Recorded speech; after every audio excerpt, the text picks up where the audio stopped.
Bu arkadaşlar da Kore'den gelmişler. Belki 40 dakika, 45 dakika. Türkiye.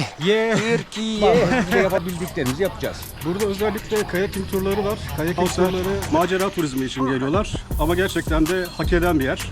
Bu arada sizlere bir teşekkür borçluyum. Güvenlik açısından da şunu söyleyeyim. Laos'ta güvenlik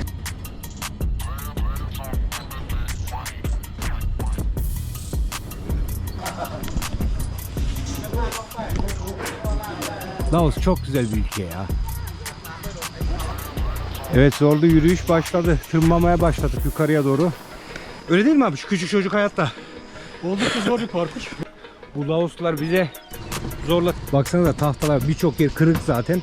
Böyle bir şey eklemişler. Ya rüya gibi ya. Şu manzara baksanıza. Bu kadar beklemiyordum ya. Ben bu kadar beklemiyordum. Bak burada evet, hava biraz kapalı gibi durabilir ama çok sıcak, nem var. Laos'tan selamlar. Sabah saat 8:30 şu anda. Birazdan bir tura katılacağız. Ama ben size bu videoda Laos hakkında önemli bilgiler vereceğim. Ve fiyatlar konusunda da sizlere bilgiler vereceğim. Sadece bu değil. Siz Laos'a geldiğiniz zaman nereden başlamalısınız? Nerede bitmeli? Nasıl bir gezi yapmanız lazım ve en uygun şekilde buralarda nasıl tatil yaparsınız? Size bildiğim kadarıyla her şeyi anlatmaya çalışacağım. O zaman hadi videoya başlıyoruz. Videoyu burada başlattım. Kısaca hem oteli de göstereyim sizlere. Böyle güzel bir otel denk geldi. Burası günlüğü galiba 14 dolara geliyor. Çok da güzel, memnun kaldık. O yüzden burada başlattım. Eğer Laos'la ilgileniyorsan ve Laos hakkında merak ettiklerin varsa bak, bu video tam size göre. Çünkü bu videoda sadece ben bugün tura gitmem bahane. Ben sadece bugün sizlere hem oralarda göstermiş olurum diye başlattım. Ama size çok önemli bilgiler vereceğim. Fiyatlardan olsun ve gezilecek yerlerle olsun çok önemli bilgiler zaten bu otelle başladı. Çünkü otel de çok önemli. Gittiğiniz zaman rahat etmek istersiniz. Mesela bu otele biz geldik. Gerçekten çok memnun kaldık. Gerek kahvaltısı, birazdan göstereceğim zaten yukarıda sisteme. Eğer gelip kalmak isterseniz diye de ismini de göstereceğim. Sizlere böyle faydamız olsun. Videoları sadece hani gösterip bakın biz burada yaptık, bunu gezdik, böyle yaptık değil de size de faydası olsun. Gelmek isteyenler, gelmek istemeyenler bile görüp öğrensin. Bunların hepsini de öğrenmeniz için size samimi bir şekilde açık açık anlatacağım. Devam ediyoruz. Odayı şöyle göstereyim size. Gayet geniş. Bence çok iyi. Şimdi yukarıyı göstereceğim sizlere. Bakın böyle çıkıyorsunuz. Bu arada ayakkabılar dışarıda kalıyor. Böyle girdiğinizde de ve sabah kahvaltı dahil bak 14 dolara. Ve kahvaltıya bakın şimdi. Bunlar benim çamaşırlar, yıkamış oraya bırakmışlar. Bak geliyorsunuz burada. Kahvaltı yönden meyveler var. Muz var. İşte yağ falan da koyuyor. Reçel koyuyorlar. Güzel yani, gayet güzel bir kahvaltı yapılabiliyor. Sadece o değil. Burada omlet veya bu şekilde yumurtalar da alabiliyorsunuz. Bunlar da kahvaltının içerisinde oluyor. Thank you. No, I know the font.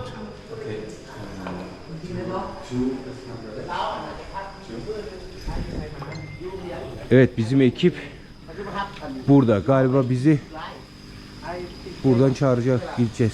Tura gideceğimiz arkadaşlar bunlar, bizi götürecekler şimdi. Abi günaydın, nasıl gidiyor, her şey yolunda mı? Günaydın, her şey yolunda, gayet iyiyiz.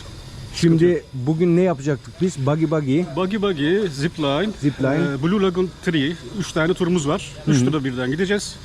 Herhalde güzel bir gün geçiririz diye tahmin ediyorum. Zaten yapabileceğimiz hepsini yapıyoruz çünkü yağmurdan dolayı bazı turları yapmıyorlar şu anda. Çünkü su seviyesi yükselmiş. Bu sebepten dolayı yapmıyorlar şu anda. Bazıları, biz de yapabildiklerimizi yapacağız. Burada özellikle kayaking turları var. Kayaking turları ve mağara turları var. Ama o turlar yağmurun muson mevsimi olmasından dolayı, yağmurdan dolayı yapılamadığını söylediler. Aslında ben onları merak ediyordum. Ama onlar olmayacak. Fakat diğerlerinde de eğleneceğiz diye tahmin ediyorum. Ben apar topar videoyu açtım. Sana da şey yapmadım abi. İlk önce kısaca kendini tanıtır mısın? Adım Serdar Başkonuş. Öğretmenim İstanbul'da, Avcılar'da. buraya tatile geldim. Önce Tayland'da kaldım. Yaklaşık bir ay kadar Tayland'da kaldım. Ondan sonra bu tarafa Laos'a geçtim. Laos pek tanınmış bir yer değil ama insanlar genelde Laos'a macera turizmi için geliyorlar. Ama gerçekten de hak eden bir yer. İleride, tahmin ediyorum ileride daha fazla gelişecek. Şu anda insanlar turizmi çok iyi bilmiyorlar burada. Bence de. Biraz daha amatörler. Bir Tayland kadar değiller ama tahmin ediyorum belki bundan 3 sene sonra, 5 sene sonra daha iyi bir yere gelecek Laos. Bu arada biz de tesadüfen karşılaştık otobüste ve burada beraber şu anda bazı turları yapıyoruz. Zaten fazla gün buraya ayırmayacaktık aslında. Ben başkente geri dönecektim ama geldiğimizden beri gerçekten her gün yağmur oldu. Ama şöyle bir yağmur, bu Bali'ye hiç benzemiyor. Tayland'a da benzemiyor. Orada genelde hani 1-2 saat aniden başlar sonra hava açıyor ya. Ya burada abartmıyorum, 3 gün boyunca durmadı galiba. Sürekli hiç durmadı ya. Ve üstelik sel haline geliyor. Mesela kaldığımız otelin ön tarafından resmen böyle bir nehir gibi sular akıyor. Bu arada sizlere bir teşekkür borçluyum. 2 video önceden şey yapmıştım, biraz sitem yapmıştım. İşte hani beğeniler az geliyor, yorumlar az geliyor. O kadar emeğimiz var, hani biz bunu şey yapıyoruz. Buna kulak veren, gerçekten gönül veren bir sürü aranızda insanlar oldu. 2 videodur çok beğeniler çok yüksek gelmeye başladı ve yorumlar gelmeye başladı. Bunun için çok teşekkür ederim. Yani sizin bu desteğiniz her şey demek. Bizim videolarımızın devamını demek. Yani bunun için gerçekten hepinize ayrı ayrı çok teşekkür ederim. Sizden ricam bu şekilde desteklerinize devam edin. Beğeni ve yorumlarınız çok önemli. Paylaşım da yaparsanız bu bizim için çok büyük bir destek olur. Son 2 videoda gerçekten beğeniler çok yükseldi ve bu sizin desteğinizle oldu. Bu şekilde devam edersek çok mutlu olurum. Evet, diğer kaçakları da yakaladık. Hepsini bindik, gidiyoruz ve şimdi yola çıktık. Ekibi de topladık. Şimdi ben sizlere biraz fiyatlardan bahsedeyim.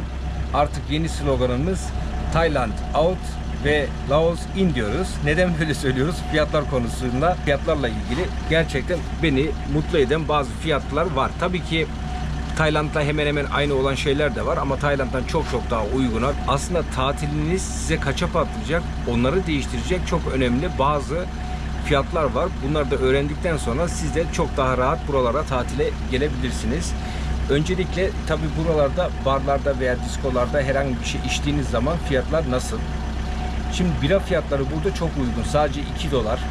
Aynı şekilde eğer kokteyl de alırsanız $3, $4 güzel mekanlarda kokteyl veya bira içebiliyorsunuz. Bira $2.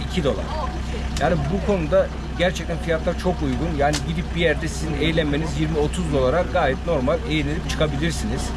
Bence alkol fiyatları çok uygun ve aynı şekilde mekanlarda da fiyatlar artmıyor. Yani siz gittiğiniz zaman bir diskoda, barda eğlendiğiniz zaman orada da en fazla 20 sent, 30 sent, 50 sent daha fazla oluyor. Yani dışarıdan alsan 50 sent, git mekanda otur 50 sent fazla ver. Yani bu şekilde gerçekten avantajları var. Ya biz otelden acilen çıktık öyle aniden. Şeyi gösterecektim, unuttum. Ben size burada ismini yazıyorum otelin. Benim şu anda kaldığım otelin ismini yazıyorum. Bakabilirsiniz Agoda veya Booking'den. İsterseniz orayı da tutabilirsiniz. Bilginiz olsun. Evet, gelelim burada. Şimdi ikinci merak edilen şey. Şimdi birbirimizi kandırmaya gerek yok. Daha önceki videolarımda da söylemiştim. Tayland'a da gelenler, insanlar eğlence, işte kadınlarla takılmak istiyor. Ve sadece burada erkeklere lütfen şey yapmayalım. Aynı şekilde kadınlar da var. Buralara gelip erkeklerle para karşılığında takılıyorlar. Evet, bu da var. Yani o yüzden şimdi kadın izleyiciler ya efendim işte erkekler öyle yapıyor, erkekler siz böylesiniz falan yapmayın. Kadınlarda da var. O yüzden sadece erkekler değil. Buradan feministlere de tabii ki selamlarımızı gönderiyoruz. Değil mi abi? O da şeyde... Hep birlikte. Selamlar. Selamlar. Evet, kadınlarla takılmak, bunların fiyatları nasıl oluyor? Ben size şimdi hemen kısaca bilgi vereyim. Tayland'da dediğim gibi Bangkok'ta yani 1000 bahta falan hikaye. Böyle bir şeye inanmayın sakın. 2000, 3000 ve üstü. Ama burada öyle bir şey var ki Laos'ta $10, $15 burada kadınlarla takılabilir, eğlenebilirsiniz. Dediğim gibi sadece 10 veya $15 çok var. Peki kardeşim yok mu 20-25 var, o da var. Tabi bu yaşıyla ilgili ve güzelliğiyle ilgili fiyatlar değişir. Ancak standart olarak başkentte ben burada fazla görmedim, açık konuşuyorum. Biz şu anda Vang Vieng'deyiz. Yani başkentten yaklaşık 2 saatlik bir yolculukla buraya geldik. Burada da illaki vardır. Ama başkente çok yoğun, yani aşırı. Sadece eğlenmeye geliyorsanız ve kadınlarla takılma ve eğlence ise başkente kalın. Ama hayır arkadaşım, ben tatile geliyorum, doğa istiyorum, gezmek istiyorum, bu şekilde istiyorsan o zaman kesinlikle Quang Bing'i tavsiye ederiz. Başkentin adını da tam söyleyemiyorum. Vientiane. Vientiane başkentin adı. Pek dilim dönmüyor ona da. Efendim orada eğlence konusunda bir numara diyebilirim. Hiç başka bir yere gitmenize gerek yok. Ama dediğim gibi gelmişken kesinlikle buralara da gelin. Bura küçük Bali gibi. Tamamen doğa etrafı ve ortasına da küçük bir köy kasabası gibi. Yani burası benim gözümde tatil köyü gibi diyebiliriz. Evet, bakın bu şartlar altında sizlere fiyatları vermeye çalışıyorum. Şöyle ortamı görün. Ama sorun değil. Biz şimdi konuşmaya devam edelim. Şimdi kadınlarla ilgili fiyatları söyledik. Açık ve net değil mi? Tamam. Şimdi bu işi de hallettik. Tabii konaklama çok önemli. Geldiğiniz zaman konaklama. Konaklamada ben de Booking veya Agoda'dan gördüğüm kadarıyla 10 dolara 15 dolara oteller var. Tabii ki bu çok mu lüks olur veya iyi bir şey olur onu bilemem. Bakmak gerekiyor. Şans meselesi. Bazı yere gidiyorsun iyi çıkıyor. Bazı yere gidiyorsun kötü çıkıyor. Öyle bir şey ki gidiyorsun 40 dolarlık 50 dolarlık yere orada bile kötü çıkabiliyor. Bazen 15 dolarlık bir yere gidiyorsun harika çıkıyor. Mesela bizim şu anda kaldığımız yerden biz gerçekten memnunuz. Sen de memnun musun? Evet iyi. Bizim kaldığımız yerin şu anda fiyatı da 14 dolar kişi başı ve buna kahvaltı da dahil. O da gayet iyi. Bunların hepsinin içerisinde kliması, televizyonu, işte kendisine özel tuvaleti, banyosu vesairesi var. Gösterdim odayı.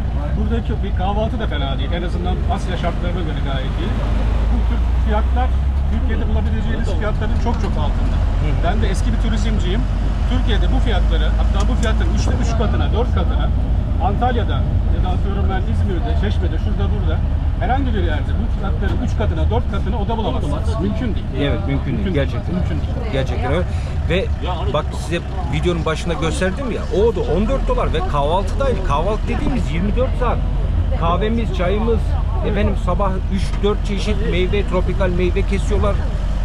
Şey var, tereyağısına, reçelesine daha ne olsun ya? Kesinlikle. Kesinlikle. Yani bugün Türkiye'deki fiyat algısıyla buradaki fiyat algısı çok farklı. Sadece bu oteller için geçerli değil. Aynı zamanda pek çok şey için. Mesela burada bir eğlence yerine gittiğinizde, bir bara gittiğinizde, restorana gittiğinizde verdiğiniz paralar sadece Laos için de söylemiyorum. Tayland için, bu çevredeki Vietnam için, Kamboçya için hepsi için geçerli. Türkiye'de fiyatların çok altında. Yani Türkiye'de siz atıyorum 1 günde harcayacağınız parayı burada 5 günde, 6 günde, 10 günde ancak harcarsınız. Evet. Bu kadar fark var yani. Evet. Şimdi tabii bu tercih meselesidir ama bizim mesela bu oteli seçtiğimizde biraz daha geniş olsun, biraz daha konfor olsun. Biz böyle tuttuk. Ama bunun 10 doların altına otelde bulursun. Hostel zaten haydi bulursun. Bence burada 5 dolara, 4 dolara, 6 dolara hostel çok basit bir şekilde bulunur. Bunu niye söylüyorum? Sadece tatilciler izlemiyor. Aynı zamanda sırt çantalı gezginlerde veya düşük bütçeli gezginlerde olduğunu biliyorum. Bu sebepten dolayı da sizlere 10 doların altında Laos'ta çok basit bir şekilde, ben mesela başkentte 5 dolara kalıyorlardı ve gayet normal hostel ama tabii ki 5 dolara kalıyorlardı. Yani siz burada 150 dolar aylık verseniz, o da ev tutsalar var ya, bak aylık burada 100 dolara 70 dolara evler var. Kesinlikle. Yani çok açık, çünkü şeyde de var, Bali'de de var ve Bali buradan çok daha gelişmiş turizm olarak. Orada varsa burada haydi vardır, emin olun. Gelelim yeme içme, tabii ki bu da çok önemli. Bir gider her gün sonuçta bir şeyler yiyeceksiniz. Şimdi benim gördüğüm kadarıyla içme demeyeyim de yemek o kadar da ucuz değil. Yani böyle şimdi şöyle aman fark yok. Orada şöyle bir durum var. Aslında yemek ucuz. Fakat neye göre ucuz, kime göre ucuz? Şimdi yerli mutfağı, yani buranın lokal yemeklerini yemek isterseniz yemek ucuz. Yani burada 50 liraya, 60 liraya karnınızı doyurursunuz. Evet. 40 liraya karnınızı doyurursunuz. Fakat Batı mutfağını tercih ettiğiniz zaman, pizzadır, hamburgerdir yemek istediğiniz zaman bunların fiyatları yüksek. Fakat yüksek derken inanın gene Türkiye fiyatlarına göre bence gene iyi. Ben mesela İstanbul'da Isparta'da oturuyorum. Isparta'da herhangi bir AVM'ye gittiğinizde atıyorum bir pizzaya 300-400 liranın altında para vermezsiniz. Burada bunun yarısı fiyatı, atıyorum 150 liraya, 200 liraya burada pizza yersiniz veya hamburger yersiniz. Sıkıntı şu, ya buradaki insanların kazançlarının yani kendi para birimleri kiple işte euro veya dolar arasındaki fark. Yani bu insanlar doğal olarak bazı şeyler ithal ediyorlar. İthal ettikleri ürünler mesela burada peynir çok bilinen bir şey değil, ithal ediliyor. Dolayısıyla adam bunu pizzayı yaparken ne yapacak? Maliyeti yansıtacak bunu. Maliyeti yansıdığı zaman da fiyatlar yani buradaki Batı mutfağı dediğimiz işte fast food ürünleri vesaire burada daha yüksek fiyata gelecek. Zaten ben şöyle yanlış anlaşılma olmasın, pahalı dediğim zaman veya bir şeye ucuz dediğim zaman şöyle yanlış anlaşılma olmasın, ben bunu Türkiye ile kıyaslamıyorum. Diğer gezdiğim Asya ülkelerinden kıyas yaparak baktığım zaman mesela Tayland'a göre yemek o kadar yani hemen hemen aynı. Ama bu şöyle demek şu, yine pahalı diyemeyiz. Restoranlara gidip, şimdi Bali'de de bu böyle var. Şimdi gittiğin zaman restoranda 20 dolar vereceğin restoranlar da var. Gidip 2 dolara karnını doyuracağın lokal restoranlar da var. Burası da aynı şekilde sistem. Eğer lokal restoranta giderseniz, sokak yemeği yerseniz 1, 2, 3 dolara çok rahat bir şekilde karnınızı doyurabilirsiniz. Ama hayır efendim, ben bu konuda hassasım. O zaman lüks restoranda veya orta düzey restoranlarda yemek yemeniz dediğimiz gibi fazla bir amşan bir şey tutmaz. Yani Tayland'da hemen hemen aynı. Fiyatlar iyi. Yani ben tekrar söylüyorum.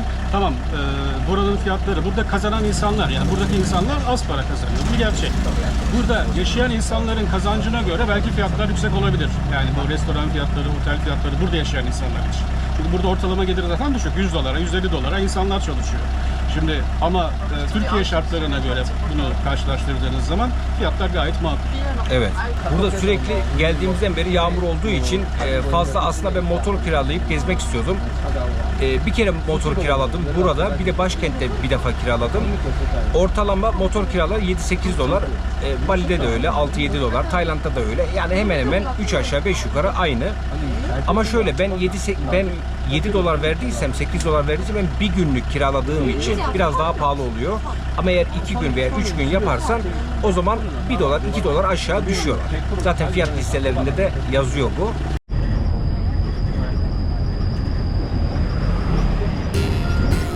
Birçok yerde yollar çok kötü. Bakın görüyorsunuz. Birçok yer böyle. Tabii önemli yerlerde asfalt yol var ama diğer yerlerde genelde toprak yol oluyor. Pek böyle gelişmiş bir ülke değil. Yollarında biraz sıkıntı var. Bazı şeylerde tabii ki eksikleri var. Ama bence videonun başında da dediğimiz gibi birkaç seneye Laos kendini bayağı bir duyuracak diye düşünüyorum. Buradaki insanlar gayet iyi, insancıl ve yabancıları seviyorlar. Güvenlik açısından da şunu söyleyeyim. Laos'ta güvenlik sorunu hiç ama yok. Hiç yok. Bak onu kesinlikle söylüyorum. Güvenlik sorunu asla yok. Ve burada gelip rahatlıkla ister tek, ister ailenizle, ister eşinizle, dostunuzla gelip tatil yapabileceğiniz bir yer. Her zaman Tayland'a veya oraya buraya gideceğinizde, hatta Bali'ye bile geldiysen bir daha gelme, gel buraları gör, oraları gör. Ondan sonra yine gelirsin Bali'ye veya Tayland'a gidersin. Bence başka yerlere de tekrar gidin, görün, yeni ülkelerde görün. Tavsiye ederim. Şimdi bana diyecekler ki madem öyle sen hep Tayland'a gidiyorsun ama şey yapıyorsun. Evet ama ben Tayland'a gidiyorum. Tayland'dan başka ülkelere de gidiyorum. Laos'a gidiyorum, Kamboçya'ya gidiyorum. Öbür taraflara sadece Tayland'a gitmiyorum ki ben. Yani başka ülkeleri de görmek istiyorum. Ve oranın kültürünü, şeyini, her ülkenin kendine göre çok güzelliklerini tanıyorsun gittiğin zaman. Burada paraşüt olsun, çok aktivite var. Ya burası bildiğin tam bir tatil köyü. O kadar çok aktivite var ki biz de bugün bir tanesine katıldık ve bakalım nasıl geçecek. Fiyatı da, turun fiyatını, her şeyi göstereceğim. Sizce bu turun fiyatı nasıl ve değer mi?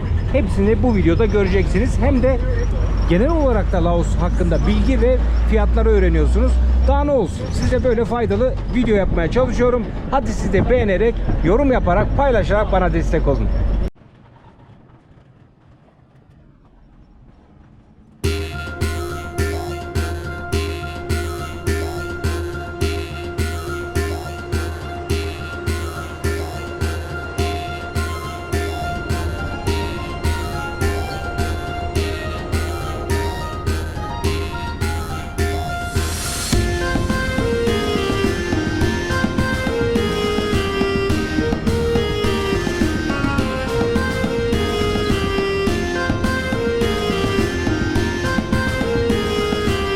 Evet, ilk noktamıza geldik. Burada biz zipline yapacağız. Zipline yapanlar bu tarafa geçiyor. Ve burada da kano yapmak isteyenler, yani turu öyle olan kişiler buradan devam edecek. Burada da hazırlanıyorlar. Ama manzara nasıl? Laos çok güzel bir ülke ya. Yani beklentimin çok üzerinde geçiyor. Laos çok eğlenceli geçiyor. İnsanları çok tatlı. Fiyatlar uygun. Yani bura nasıl bu zamana kadar böyle gizli kalmış? Gerçekten aklım almıyor. Ama bu saatten sonra bence buralar çok daha fazla insanlar, turistler gelecek. Buraları daha çok tanıyacak. Laos bence çok daha popüler olacak. Bunu da hak ediyor. Laos insan da hak ediyor. Çok tatlı insanlar. Böyle Bali insanına benziyor. Tayland'la ve diğer Filipinlilerle falan hiç alakaları yok. Karakterleri çok farklı. Çok iyi insanlar. Ben çok beğendim Laos'u.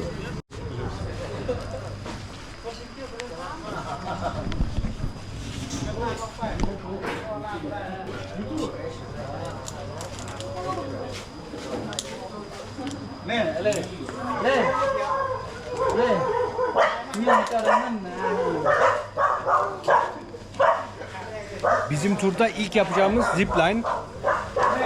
Abi sen hazırlanmışsın. Gayet iyiyiz şu anda. Hazırız. Biraz sonra başlayacak.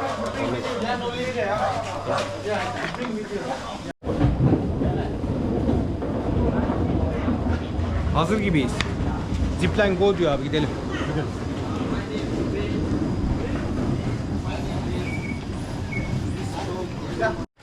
Bizi de buna bindirdiler. Zipline yapılan yer galiba burnuna gideceğiz. Motorlu hem de ha bak. Oh. Motor bile tak.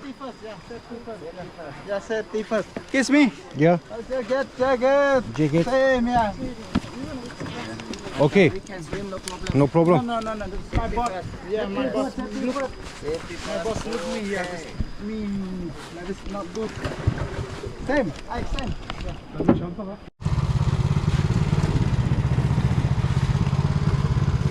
No lock. Yola çıktık bu güzel manzara eşliğinde. Bakalım biz, yani zipline yapmak için yüksek bir yere götürmesi lazım. Bu nasıl bir yere gideceğiz? Bakalım. Merak ediyorum. Ama güzel başladı. Manzara harika.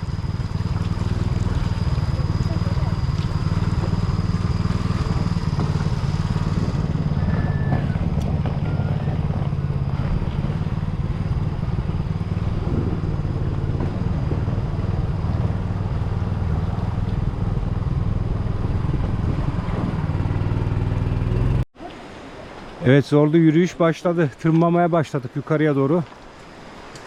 Bakalım kaç dakika sürecek. Buradan su sesi geliyor. Dere geçiyor. Ama doğası harika değil mi? Hadi devam edelim. Ayakkabıları daha yeni yıkamıştım. Tekrar bak yine çamur. Hemen aklımdayken unutmadan şunu söyleyelim. Şimdi Laos'ta geldiğinizde Vang Vieng'de en meşhur o görülmesi gereken viewpoint var. Şimdi fotoğrafını yansıtacağım ekrana. Burayı kesinlikle ben burayı görmüştüm dersiniz zaten. Şimdi buraya gidecekseniz bu çok önemli bilgi vereceğim. O gün video çekemedim ben. Ama gideceklere duyurulur. Gerçekten tırmanış, yani yürüyüş falan alakası yok. Bildiğin tırmanıyorsun şöyle. 1 saat çekti. Belki 40 dakika, 45 dakika. Türkiye. O da bizim otelde kalıyor arkadaş. Eğer orayı görmek istiyorsanız giderken hazırlıklı gidin. Bizim bir de şöyle bir şanssızlığımız vardı. Ben abiyle beraber gittim. Sabah yağmur yağdı bizim orada. Çok bayağı. Ve kaygandı. Yani biz 2 kat daha zor bir şekilde yukarı çıktık. Zaten zor bir rota. Tırmanış zaten normal şartlarda da çok zor. Bir de yağmur yağmış. Her taraf kaygan. Bayağı zorlandık. Yani küçük çocuk falan varsa zaten geri dönün direkt. Hiç uğraşmayın, çıkamazsınız. Öyle değil mi abi? Şu küçük çocuk hayatta. Oldukça zor bir parkur. Biraz kondisyon gerektiriyor. Biraz değil, bayağı gerektiriyor. Çıkış en az 1 saat sürüyor. Yaklaşık herhalde en az bir benim tahminim 1000 basamak vardır. Gerçi basamak da yok orada. Taşlar var yerde ama yani 1 saate yakın tırmanmayı göze almanız lazım. Oraya giriş 20 kip. Buranın parası bilginiz olsun. Bilet 20.000, evet, 20.000. 20.000. Yaklaşık Başka? olarak ne yapıyor? O da 30 lira falan yapıyor. Evet. Ama yukarısı güzel miydi? Benim kendi görüşüm çok güzeldi. Manzara güzel. Kesinlikle. Ortam güzel. Oraya 2 tane motosiklet çıkarmışlar. Muhtemelen helikopterle çıkardıklarını tahmin ediyorum. O motosikletlerin üzerinde insanlar poz veriyor. Özellikle Instagram fotoğrafları için falan gayet iyi. Bu arada tırmandığımız yer böyle. Bayağı dik. Kameradan ne kadar belli oluyor bilmiyorum ama zevkli, güzel. Instagram fotoğrafı demişken Türkiye'de bu arada Instagram kapalı şu anda. Girebilenlere söylüyoruz tabii. VPN'den VPN'den. giriyorlar. Ama bu konu hakkında da bir şey söylemek istiyorum kısaca. Yani ülkemizden güzel haberler beklerken hep böyle saçma sapan haberler gelmeye devam ediyor. Şimdi Instagram kapatıldı. Bunu lütfen sadece eğlence olarak görmeyin. Bu işten ticaret yapan, para kazanan bir sürü insan da var. Aynen onu diyecektim. Onlardan bir tanesi de benim. Evet. Şimdi biz Instagram'a reklam veriyoruz veya reklam anlaşmalarımız var veya farklı şeyler. Yani bu çok büyük bir darbe. Ekonomik olarak da çok büyük bir darbe. İleride bunun ne demek olduğunu daha iyi anlayacaksınız. Türkiye'nin tanınırlığı açısından da kötü. Yani insanlar baktıklarında orada Instagram'ın kapalı olduğunu duyduklarında Türkiye'ye dışarıdan olacağın algı maalesef kötü oluyor. Yani algı iyiden ziyade şöyle söyleyeyim, rezillik, yani bildiğiniz rezillik. Instagram'ı kapatan birkaç ülkeden bir tane olduk. Afganistan, İran, Türkiye artık böyle. Bunu bir Türk vatandaşı olarak kabul etmiyorum. Bu Laoslular bize zorla spor yaptıracak. Belli. Bayağı tırmandık, şimdi merdiven çıkıyoruz. Geldik sayılır. Şuradan yapıyorlar zipline'ı.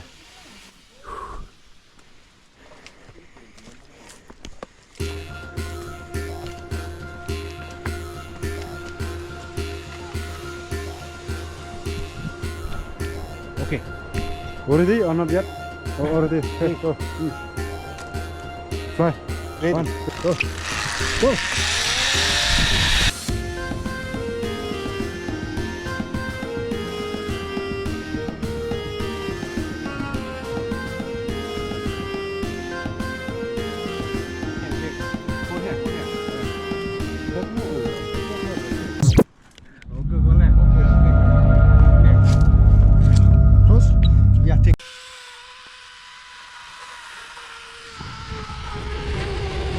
Şimdi de böyle bir köprüden geçiyoruz ama eyvah nasıl sallanıyor. Ah. Çok sallanıyor.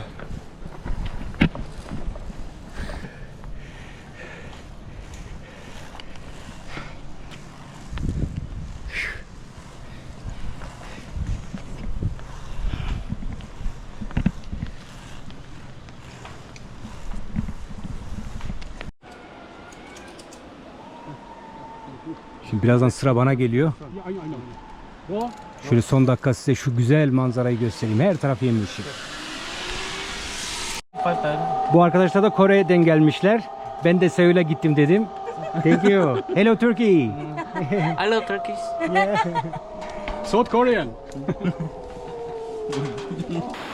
Evet, yağmur başladı ama durmak yok. Devam ediyoruz. Turumuz devam ediyor.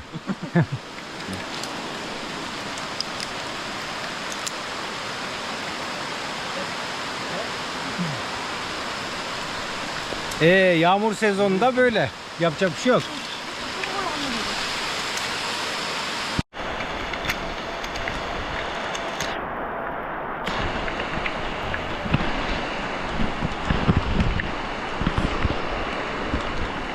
Yağmur sağlam başladı ha, şaka maka.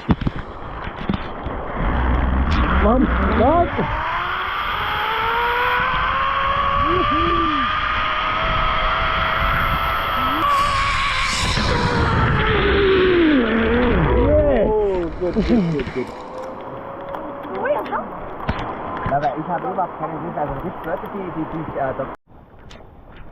Baya yağmura yakalandık. Zipline bitti.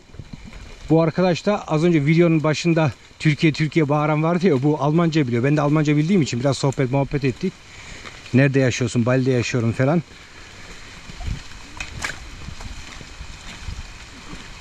Şimdi ikinci noktaya doğru devam ediyoruz. Bakalım bizi neler bekliyor. Evet, bizim taksi geldi. Bununla gidiyoruz.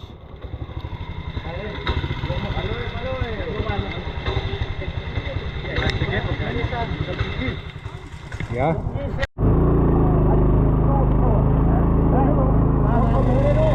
Az önce zipline'i şuralarda yaptık. Şu bölgedeydi. Tekrar arkamda bulunan başlangıç yerine gidiyoruz. Oradan farklı yere gideceğiz. Galiba şimdi sırada buggy var. Tam bilmiyorum, bakacağız. Nasıl gidiyor abi tur? İyi mi? Gayet güzel. Şu anda teknemize bindik. En son yapacağımız tura doğru ilerliyoruz. Gayet güzel geçiyor ama özellikle de macera turizmini sevenler için iyi. Ama eğer normal konformist bir insansanız size göre değil tabii.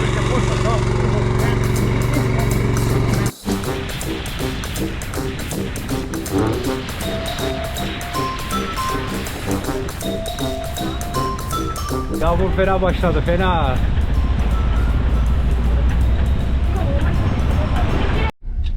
Evet, şoförümüz geldi. Bizi otele geri getirdiler. Burada bir saat bekledik. Tekrar şimdi araç geldi. Bizi buggy'ye götürüyor.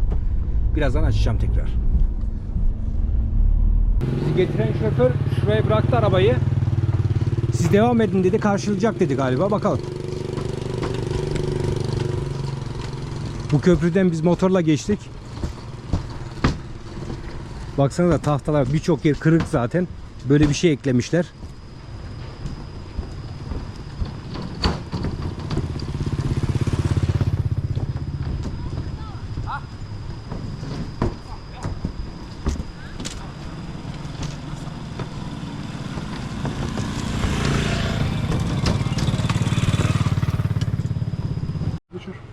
Evet, her zaman turlardan önce böyle bir şey imzalatıyorlar.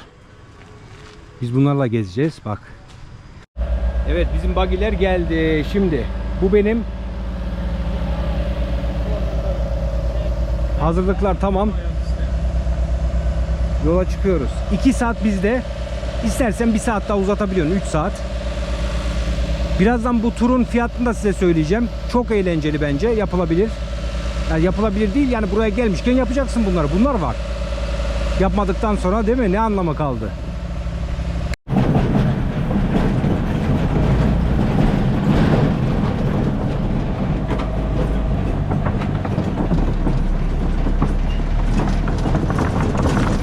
Geçtiğimiz köprüye bak. Eyvah eyvah.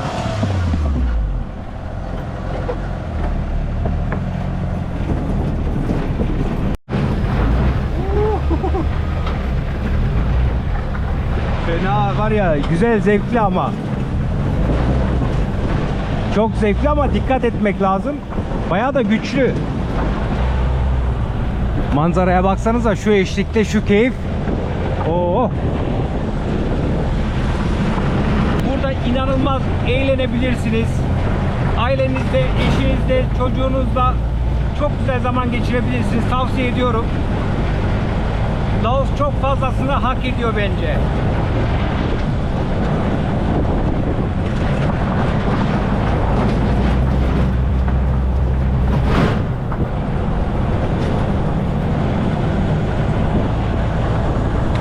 Evet ve show başlıyor. Yoğun.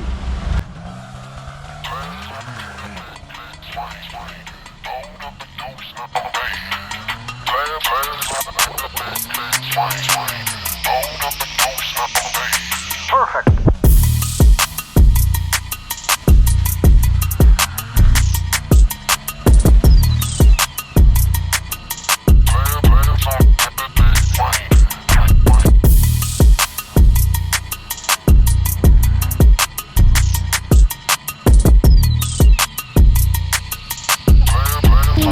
Şu çamura battın mı hiç bak, her taraf çamur.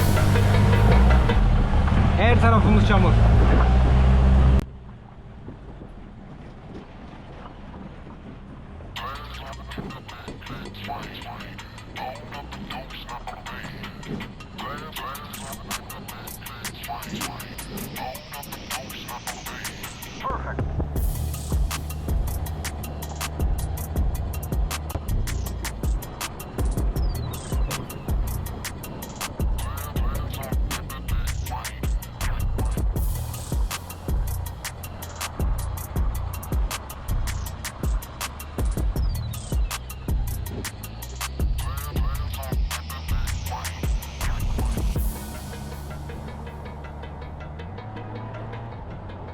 Baksanıza nereye geldik. Şu manzaraya baksanıza, çok güzel değil mi? Devam ediyoruz. Abi nasıl geçiyor? Gayet iyi. Biraz çamurlu. Biraz mı? Baksana şeye. Üstümüz Şu başımız hale. batmış durumda ama zevkli. Çamurlu ama zevkli. Bence de. Hadi devam ediyoruz. Güzel manzara eşliğinde.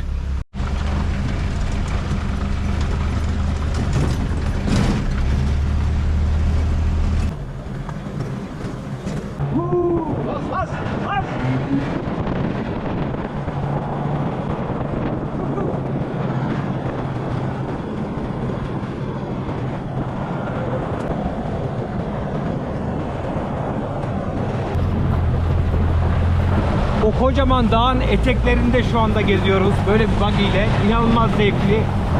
Şurayı bir geçelim de. Bizi bekliyorlar.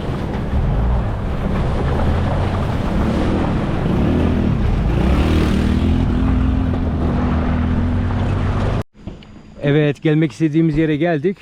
Buraya bıraktık buggy'leri. Burası Blue Lagoon olarak geçiyor. Ve fotoğraflarda kesin bir yerlerde denk gelmiştir. Görmüşsünüzdür. Normalde bu su masmavi, çok güzel oluyor ama şu anda çok yağmur olduğu için o çamur kalkıyor tabi. Şöyle ilerleyelim. Ama buraya geliş yolu o kadar zevkli ki, yani ister böyle buggy ile, ister motorla, istersen yürüyüş yap. O dağın eteklerinden geldiğin için çok güzel manzara eşliğinde gayet güzel, zevkli oluyor.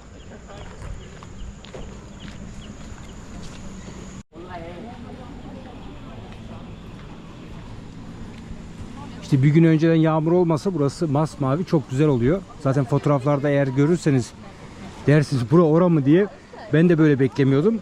Ama yağmur olunca tabii çamur kalkıyor. Gayet normal. Ama nasıl bir yerde yüzdüğünüzü bak şöyle göstereyim size. Bak burada yüzüyorsun ve arkanda kocaman şöyle bir manzara. Çok güzel ya. Yani burada bütün gün vakit geçirsen sıkılmazsın. Restoran da var. Yeme içme hiçbir sıkıntı yok. Zaten yolda gelirken bir sürü küçük marketler var. Oradan tüm ihtiyaçlarınızı zaten alabiliyorsunuz.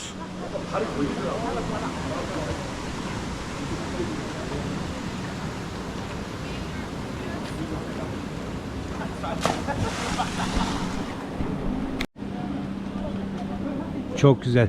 Ve bu tarafı değil bak, arka tarafı da pirinç terasları. Ha bak, Bali gibi. Şurası da ayrı güzel yani. Hay. Şöyle göstereyim size. Onlar da bizim otelde.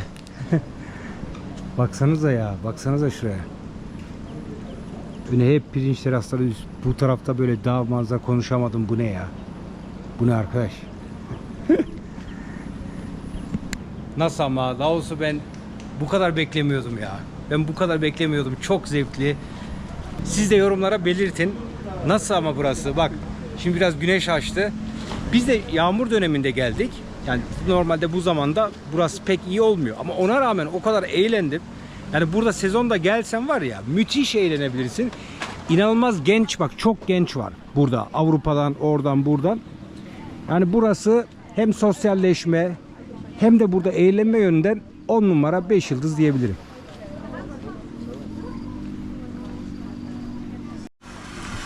Bak burada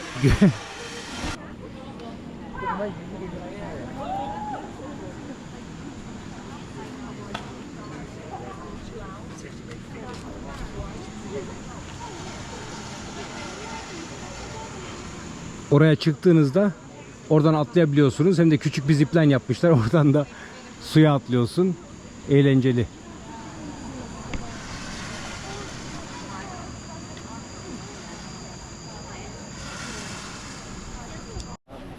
Baksana da suda kocaman kocaman balıklar var ya.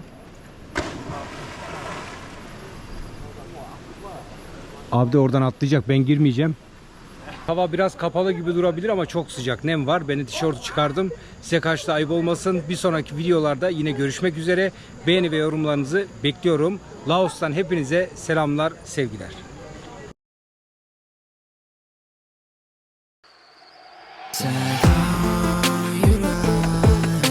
Bana derler biz bekler, gezip de görelim dünyalar. Herkes bizden bir yer var, gel ve tadını çıkar. Yıllar beni yollara koydu, ben tamamladım durdum gel. Yok yok bize hiç engel.